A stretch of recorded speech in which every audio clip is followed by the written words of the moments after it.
মানিব্যাগে একটি ময়ূরের পালক রাখুন আর দেখুন আপনার ভাগ্য কিরূপ পরিবর্তন হয়।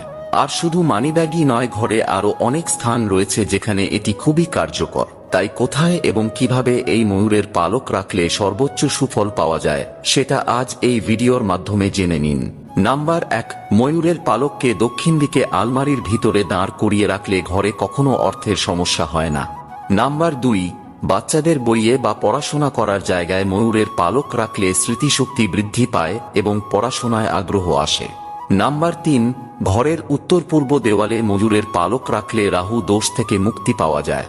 নাম্বার 4, বালিশের নিচে পালক রেখে ঘুমোলে স্বামী স্ত্রীর মধ্যে প্রেম মধুর হয়। নাম্বার 5, মানিব্যাগে বা পার্সে ময়ূরের পালক রাখলে কখনো অর্থের সমস্যা হয় না, সাথে রাহুর দোষ থেকেও মুক্তি পাওয়া যায়। তথ্যগুলি ভালো লেগে থাকলে লাইক করে কমেন্টে জয় বজরংবলী, জয় জয় শ্রীরাম লিখে দিন।